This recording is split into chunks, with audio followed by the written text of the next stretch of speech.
Comenzó su carrera criminal cuando tenía solo 7 años de edad, actuando con la frialdad y el sadismo de un consumado delincuente. Tiene el triste mérito de ser el primer asesino serial de Argentina y ser uno de los sociópatas más perversos de Sudamérica. Cayetano Santos Godino nació en Buenos Aires, Argentina, en 1896. Era hijo de inmigrantes italianos y fue su padre, Fiore Godino, un hombre alcohólico y sumamente violento, el primer ser que despertó en el muchacho sentimientos de odio y rencor. Desde los 5 años comenzó a ir al colegio, pero fue expulsado de varios por su comportamiento rebelde.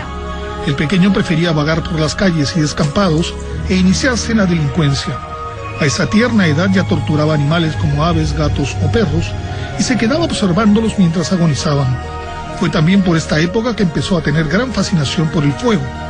A los 7 años cometió su primer acto violento cuando con engaño se llevó a un niño de casi 2 años a un terreno baldío e intentó arrojarlo sobre un montón de espinas. Por fortuna fue descubierto por un policía que pasaba por ahí y ambos niños fueron llevados a la comisaría. Su primer crimen fue en 1906, cuando tenía 9 años. Con engaños se llevó a María Rosa Feis, de 3 años, donde intentó estrangularla y finalmente la enterró viva en una zanja que cubrió con restos de latas. Años después confesó su crimen a la policía, pero no se pudo hallar el cuerpo. Apodado el Petizo Orejudo, por ser pequeño para su edad y tener las orejas grandes, este niño ya era visto como un pequeño monstruo en el barrio por su gran agresividad. Sabía cómo escoger a sus víctimas, a las que atraía ofreciéndoles golosinas, y una vez a solas con ellos, soltaba su furia golpeándolos con piedras o trataba de estrangularlos y los torturaba sin misericordia, como hizo con un pequeño al que le quemó los párpados con un cigarrillo. Por eso sus padres lo entregaron a las autoridades.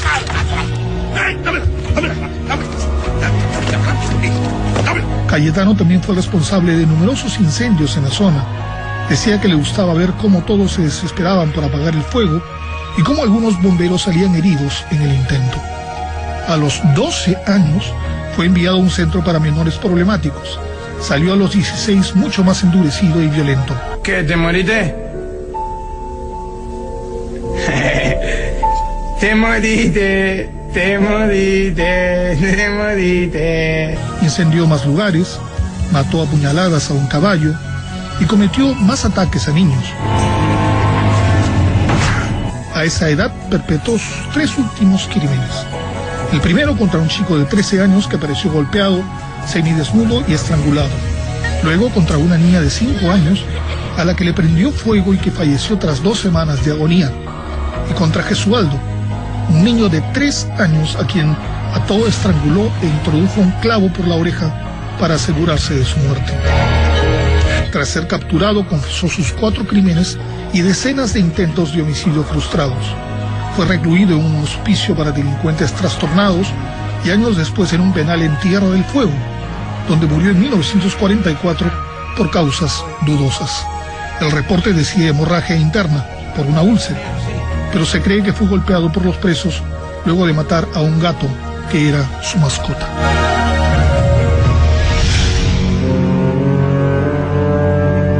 No fue un asesino serial ni un desalmado torturador, pero fueron los fines de sus asesinatos los que estremecieron a una nación, influyendo a más de un escritor e inspirando cintas de terror.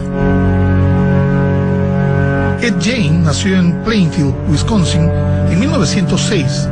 Creció bajo los cuidados de Augusta, una fanática religiosa que mantuvo a su hijo alejado de otros niños y de la sociedad en general, para evitar que se convierta en un hombre pecaminoso. Era una mujer dura que castigaba severamente a su hijo. Pese a ello, ambos crearon un fuerte vínculo de enfermiza dependencia. A la muerte de Augusta, Jane quedó solo en un mundo que apenas comprendía y empezó a ganarse la vida haciendo arreglos y reparaciones caseras. Por ser muy meticuloso y cumplidor, se ganó una buena reputación en el pueblo, que lo veía como un hombre trabajador, aunque algo extraño. El 8 de diciembre de 1954, alguien entró a la taberna de los Hogan y asesinó a Mary, la propietaria. Lo extraño fue que había marcas de sangre en el lugar, pero el cuerpo no se encontraba y tampoco se habían robado nada. La policía indagó un tiempo, pero no se encontraron mayores datos. 3 años después, en noviembre del 57, ocurrió un crimen similar en la ferretería del pueblo. Su dueña, Bernice Warden, había recibido una bala con un rifle, pero su cuerpo tampoco se hallaba en el lugar. Solo se encontraron rastros de sangre que salían a la calle y huellas de llantas de auto. Pero en esta ocasión la policía tenía un dato. En el cuaderno de contabilidad el nombre de Ed Jane figuraba como el último cliente. Inmediatamente el sospechoso fue arrestado, mientras el sheriff y otro policía se dirigieron a su granja para revisarla. Lo que encontraron allí nunca lo podrán olvidar. Ya desde afuera, el lugar despedía un olor nauseabundo y había una gran cantidad de moscas. Al entrar encontraron el cuerpo de Bernice colgado de los tobillos. Había sido decapitado y abierto por el torso. La casa presentaba un aspecto deplorable, lleno de basura, excremento y restos de vísceras humanas. En una habitación encontraron mucho material pornográfico y libros de anatomía. Pero lo que más les sorprendió fue la decoración del lugar. Numerosos cráneos partidos en dos eran usados como vasijas.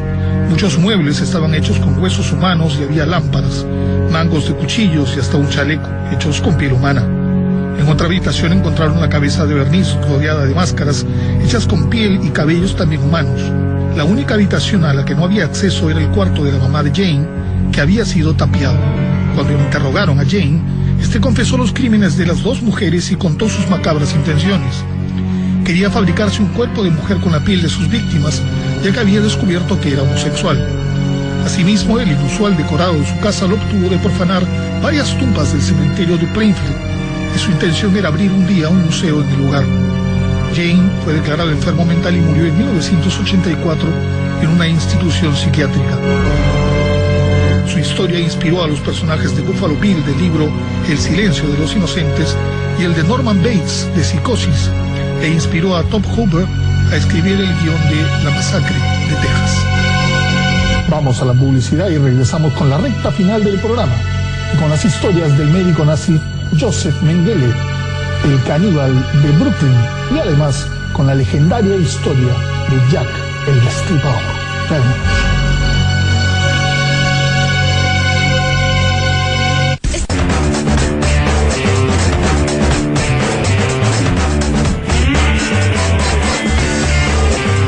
Nuestros mejores recuerdos en una pequeña lista. Ya estamos en la recta final del programa y en el número 2 de esta lista, el caníbal de Brooklyn, y además en el plus, Jack el Destripador. Su apariencia apacible era el disfraz perfecto para engañar a sus víctimas. Nadie podía imaginar que en realidad se trataba de una de las mentes más enfermas de principios del siglo XX. El caníbal de Brooklyn, o el abuelo asesino, fueron algunos de los sobrenombres con los que fue llamado Albert Fish, un siniestro personaje con peculiares gustos culinarios. Fish nació en 1870 en Washington, D.C., en Estados Unidos. Su padre murió cuando tenía 5 años y su madre, al no poder mantenerlo, lo envió a un orfanato.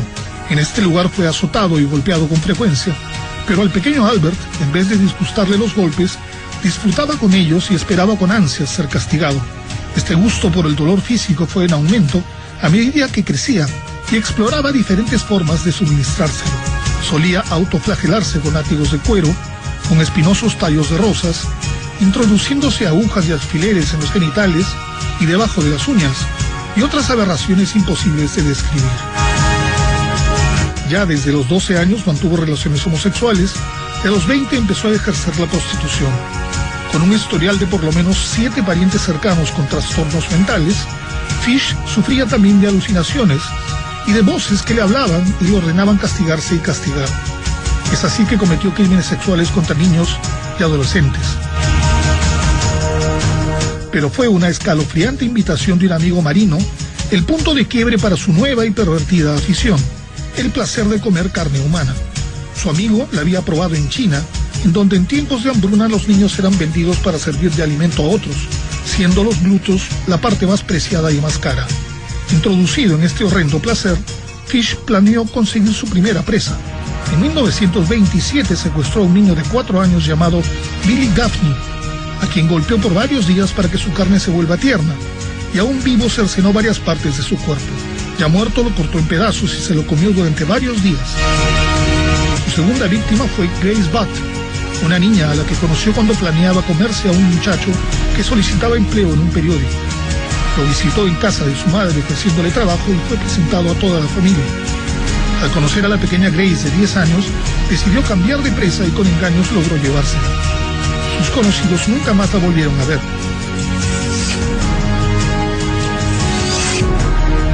6 años después, el propio Albert Fish envió una carta a la señora Budd, en donde con lujo de detalles y sin el más mínimo remordimiento, le contó cómo mató, seccionó, cocinó y devoró a su pequeña hija. La carta entregada a la policía venía dentro de un sobre con unas siglas. Luego de varias pistas, Fish fue capturado cuando iba a recoger un sobre con un dinero enviado por su hijo. Aunque trató de defenderse, fue detenido y finalmente confesó 3 crímenes y admitió haber violado por lo menos a 100 personas, mayormente niños menores de 6 años. Entre los asistentes al juicio estaba su hijastra, que contó cómo su padrastro la instaba, como a sus hermanos, a golpearlo con un palo con clavos y a realizar juegos que involucraban masoquismo. Albert Fish fue enviado a la cárcel de Sing Sing y sentenciado a morir en la silla eléctrica, pena que le alegró al pensar que el único placer que aún no había experimentado era el de su propia muerte.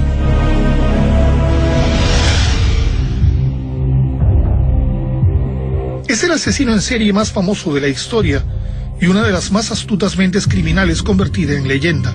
Inspirador de libros, canciones, películas y piezas artísticas, Jack el Destripador es aún hoy uno de los más grandes enigmas sin resolver que horrorizó a una ciudad y se burló de las autoridades, que nunca lograron descubrirlo. Son muchos los crímenes que se le han atribuido y muchos más los que aseguran haber descubierto su identidad. Lo cierto es que nadie sabe quién fue Jack el Destripador ni qué tan cerca se estuvo de capturarlo. El sobrenombre provino de una carta enviada a la Agencia Estatal de Noticias, en donde un hombre que firmaba como Jack el Destripador se atribuía la autoría de los asesinatos cometidos contra varias prostitutas. Al ser difundida, todos comenzaron a llamarlo así. La historia criminal de este asesino serial se ubica en la Inglaterra del siglo XIX, específicamente en Whitechapel, al este de Londres. En esta parte de la ciudad se concentraron muchos inmigrantes pobres, sobre todo irlandeses y judíos. La sobrepoblación trajo consigo falta de trabajo, pobreza y hambre, obligando a muchas mujeres a prostituirse. A partir de 1888, la violencia en la ciudad llegó a su máximo nivel con los crímenes contra estas mujeres. Pese a que se cometieron cerca de una docena de homicidios, la policía solo tomó en cuenta 5 de ellos debido a su similitud. Los crímenes tenían en común el corte de la garganta y del abdomen, el desgarro de vísceras y la extracción de partes internas como el útero, el riñón o el corazón de las víctimas. Aunque ningún homicidio era idéntico, la similitud de disecciones, ciertas fechas y maneras de dejar los cuerpos demostraban que habían sido realizados por el mismo asesino. Cuando el terror cundió en la ciudad, muchas cartas llegaron a la policía. Algunas señalaban al presunto asesino y otras contenían poemas, amenazas y notas jactándose de cómo cometían los crímenes. Si bien algunas parecían ser del verdadero homicida, los datos falsos y las numerosas publicaciones de los medios, buscando hacer más grande el hecho para hacer noticia, entorpecieron las investigaciones convirtiéndose en la burla de la población.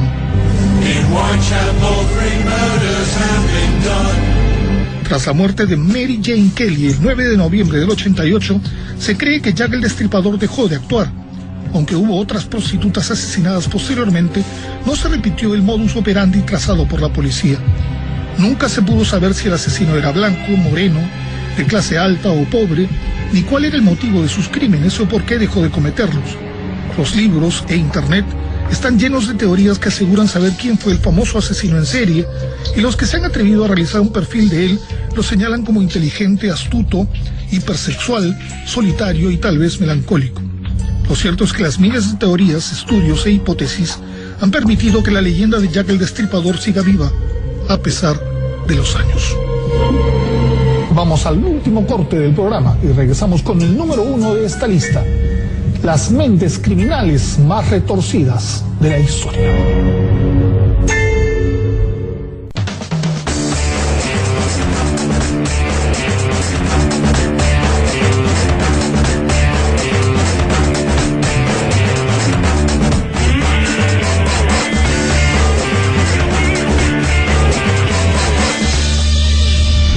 Ya estamos en el último bloque del programa y en el número 1 de esta lista. Las mentes criminales más retorcidas de la historia. El caso del médico nazi Joseph Mengele. Adelante.